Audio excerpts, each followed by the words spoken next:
3T TV ప్రేక్షక మహాశైలకు స్వాగతం.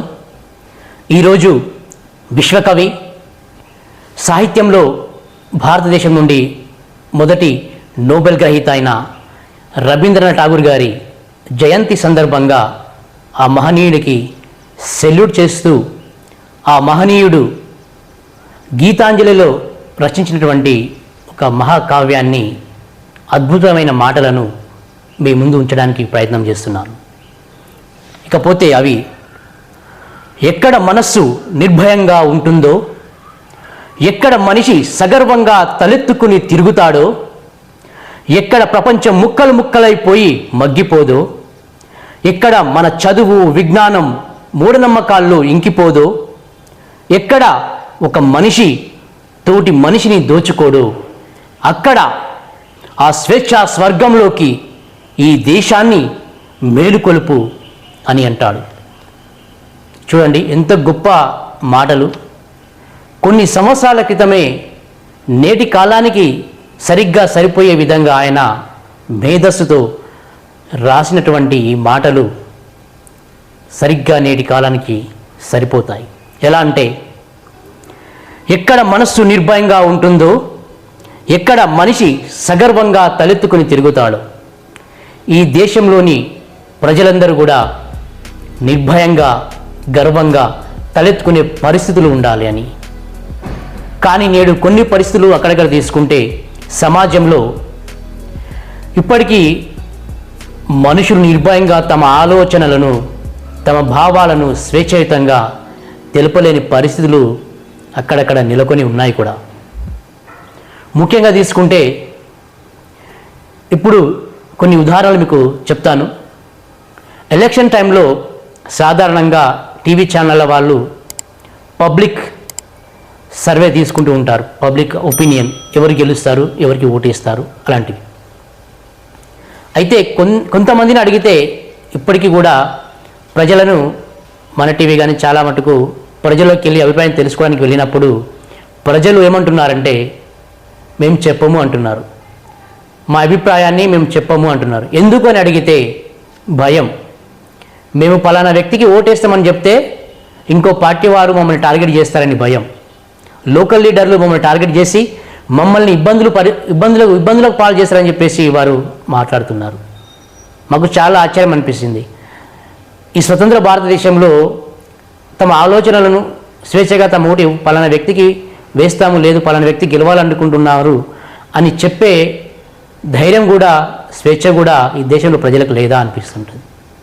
నేను పలానా వ్యక్తికి ఓటేస్తానని చెప్తే ఇంకో పార్టీ వ్యక్తి ఇబ్బందులకు గురి చేస్తారని చెప్పేసి ప్రజలు భయపడుతున్నారు. నా మతం ఇది అని, నా కులం ఇది అని చెప్పుకోలేని స్వేచ్ఛత పరిస్థితులు కూడా ఇప్పటికీ నెలకొని ఉన్నాయి. ముఖ్యంగా పండగ సందర్భాలలో ఈ మతం ఆ మతం మీద, ఆ మతం ఈ మతం మీద, ఈ మతం వాడు ఆ దేవుని మతం మీద, ఆ దేవుని మతం వాడు ఈ దేవుని మతం మీద, ఈ విధంగా విమర్శలు కాంట్రవర్సీలు చేస్తున్నటువంటి పరిస్థితులు మనం కనిపెడుతున్నాయి. ఎక్కడ కూడా మేము భారతీయులం అనే స్వేచ్ఛాయుత వాతావరణంలో ప్రజలు లేరు, నిర్భయంగా లేరు అని అనిపిస్తూ ఉంటుంది. మరొక లైన్ తీసుకుంటే, ఎక్కడ ప్రపంచం ముక్కలు ముక్కలైపోయి మగ్గిపోదో, ప్రపంచం ఎప్పుడు ముక్కలైంది, ఇప్పటికీ యుద్ధాలు జరుగుతూనే ఉన్నాయి. ఈ దేశం ఇంకో దేశం మీద, ఇంకో దేశం ఈ దేశం మీద అణ్వాయుధాలతో దాడులు చేసుకున్న పరిస్థితులు కూడా మనం చూస్తూ ఉన్నాం. ప్రపంచ దేశాలు పక్కన పెడితే మన దేశంలో కూడా ఇప్పటికీ కులాలు, మతాలు, వర్గాలు, పార్టీలు అంటూ ఒకరికొకరు కొట్టుకుంటూ, చంపుకుంటూ, మతాల పేరుతో మారణహోమం చేసుకుంటూ, కులాల పేరుతో కుంపట్లు పెట్టుకుంటూ, నువ్వెంత నేనెంత అంటూ ఇప్పటికీ కూడా దేశంలో ఎవరు కూడా సఖ్యతో ఐకమత్యంతో స్వేచ్ఛాయుతంగా అన్నదమ్ముల్లా కలిసిమెలిసి ఉండలేరని కనిపిస్తూ ఉంటుంది. తెల్లారితే పొద్దుముక్తే ఈ మతం వాడు ఆ మతం మన మతమైన ఏడు, ఆ మతం వాడు ఈ మతమైన ఏడుసుడు, వీడు ఇంకోనడు తప్పితే ఈ దేశంలో నేను భారతీయుని, మనమంతా భారతీయులము, కులం లేదు మతం లేదు. ఈ కుల మతాల కంటే ముందు కూడా మనిషి పుట్టిండు, మనిషి పుట్టిన తర్వాతే ఇవన్నీ పుట్టాయనే ఆలోచన కూడా ఏ ఒక్కరిలో కనిపిస్తలేదు. బడా నాయకులను తీసుకుంటే, రాజకీయ నాయకులు అంటే వాళ్ళ రాజకీయం కోసం, వాళ్ళ రాజకీయ స్వలాభం కోసం వాళ్ళు ఏదైనా చెప్తారు అనుకోవచ్చు. మరి మిగతా ప్రజలు ఎందుకు? రేపటి భావి భారత పౌరులను తయారు చేయాల్సినటువంటి ఉపాధ్యాయులు కూడా ఈరోజు మతాల పేరుతో, కులాల పేరుతో, పార్టీల పేరుతో విద్యార్థులకు విషబీజాలు నాటుతున్నటువంటి పరిస్థితులు మనం చూస్తున్నాం. అంతటి దారుణమైన పరిస్థితుల్లో ఈ దేశం ముక్కలు కాక మరేమవుతుంది. రాబోయే రోజులలో ఇంకా కులాలు మతాలు ప్రాంతాలు అంటూ పార్టీలు అంటూ కొట్టుకు సచ్చే పరిస్థితులు మనకు తొందరలోనే కనిపించే అవకాశాలు ఉన్నాయి. మరొక లైన్ తీసుకుంటే, ఎక్కడ మన చదువు విజ్ఞానం మూఢనమ్మకాల్లో ఇంకిపోదు, ఎక్కడ మన చదువు విజ్ఞానం మూఢనమ్మకాల్లో ఇంకిపోదు. నేడు ప్రపంచం తీసుకుంటే విజ్ఞాన రంగంలో ఉన్నతమైన ఆవిష్కరణలు చేస్తూ చంద్రుని పైన కాలు పెట్టినటువంటి పరిస్థితులు మనం చూస్తూ ఉన్నాం. అయినప్పటికీ కూడా ముఖ్యంగా మన దేశంలో తీసుకుంటే ఇప్పటికీ బాణమతులు, చేతబడులు, తుమ్మితే బయటికి వెళ్ళొద్దు, ఇటు పోవద్దు అటు పోవద్దు అంటే ఇవన్నీటువంటి అశాస్త్రీయమైనటువంటి మూఢనమ్మకాల్లో ప్రజలు కూరుకుపోతున్నారు. ఒకవైపు ప్రపంచం విజ్ఞానంలో అడుగులు వేస్తూ ఉంటే, ప్రపంచ దేశాలు కొత్త కొత్త ఆవిష్కరణలు తీసుకొస్తుంటే, మనం మాత్రం ఇంకా ఇవే మూఢనమ్మకాల్లో భక్తి మూఢనమ్మకాలు అంటూ వీటిపైనే మనం రోజు కాలం వెళ్ళవస్తున్నాము, ఇంకా ఇక్కడే ఉంటున్నాం. ప్రపంచానికి గొప్ప గొప్ప ఆవిష్కరణలు భారతదేశం నుంచి రావాలి. ఒకప్పుడు సున్నాన్ని కనిపెట్టాం, గొప్ప విషయం. మరి ఇప్పుడు ఎందుకు ఇంకా కొత్త విషయాలు కనిపెట్టలేకపోతున్నాం? ప్రపంచ దేశాల్లో గొప్ప గొప్ప సంస్థలకు సీఈఓలుగా మన భారతీయులు ఉన్నారు, చాలా గర్వకారణం.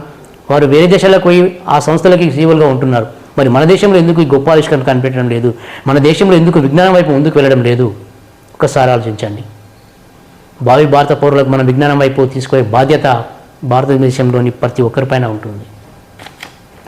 ఇంకొక మాట తీసుకుంటే, ఎక్కడ ఒక మనిషి తోటి మనిషిని దోచుకోడు, అస్సలు పాయింట్ ఇది. ఈ రోజుల్లో ఎటు చూసినా అన్నదమ్ములు కాదు, దోస్తాను కాదు, బంధువులు కాదు, ప్రతి ఒక్కరు కూడా ఏ ఒక్క చిన్న అవకాశం దొరుకుతుందా ఎదుటివాడిని దోచుకుందాం అనే ఆలోచనలోనే ఉన్నారు. వాడు ఉన్నోడా లేనోడా తర్వాత, అవకాశం దొరికిందా దోచుకోవాలి. వాడు బలహీనుడు బక్క చిక్కిపోయి ఉన్నాడంటే కూడా ఇంకా ఎంత ఉంది రక్తం దాగుదామనే ఆలోచనలోనే ఉంటాడు సాటి మనిషి తప్ప వాడికి సాయం చేద్దామనే ఆలోచన లేరు. ప్రభుత్వ కార్యాలయాలకు పోతే లంచం, ప్రభుత్వ హాస్పిటల్కి పోతే అక్కడ లంచం, ఎటు చూసినా లంచాలు, అక్రమాలు, అవినీతి తప్ప ఎక్కడ కూడా మంచి మానవత్వం అనేది కనిపించని పరిస్థితులు నెలకొని ఉన్నాయి. అవన్నీ కూడా మీకు అనుభవమే. ప్రతి ఒక్కరూ ప్రైవేటు సంస్థల్లో కూడా ఈరోజు డబ్బులు ఇవ్వందే పనులు అవుతలేవు. దోచుకోవడే, పక్కనోడు ఇంకొని దోచుకుంటున్నాడు, ఉన్నోడు లేనోడు దోచుకుంటున్నాడు, లేనోడు ఏడుస్తూ కూర్చుంటున్నాడు తప్ప ఏమి చేయలేకపోతున్నాడు. ఈ దోచుకోలేనటువంటి దోపిడీ లేని సమాజం భారతదేశం ఎప్పుడొస్తుందో అప్పుడే ఈ దేశం బాగుపడుతుంది. మరో మాట, గొప్ప మాట ఏమన్నారంటే, ఎక్కడ ఒక మనిషి తోటి మనిషిని దోచుకోడో అక్కడ ఆ స్వేచ్ఛ స్వర్గంలోకి ఈ దేశాన్ని మేలుకొల్పు అంటారు ఆయన. అక్కడ ఆ స్వేచ్ఛ స్వర్గంలోకి ఈ దేశాన్ని మేలుకొల్పు అంటారు. ఎంత గొప్ప మాటలు! సరిగ్గా ఈ మాటలన్నీ కూడా కొన్ని ఏళ్ళ సంవత్సరాల క్రితం రాసినా కూడా ఇప్పుడు పరిస్థితులకు సరిగ్గా సరిపోతాయి. కాబట్టి మిత్రులారా, ఈ మహనీయుడు అన్నటువంటి ఏదైతే మాటలు కొన్ని లైన్స్ ఉన్నాయో అవన్నీ కూడా తెలుసుకొని మనం కూడా ఆచరించి ఈ దేశాన్ని అభివృద్ధి చెందే విధంగా మనం ప్రయత్నం చేయాలి తప్ప ఇంకా మతాలు, కులాలు, అజ్ఞానంలోకి వెళ్ళొద్దనేదే మా 3T టీవీ యొక్క చిన్న మనవి, ప్రయత్నం.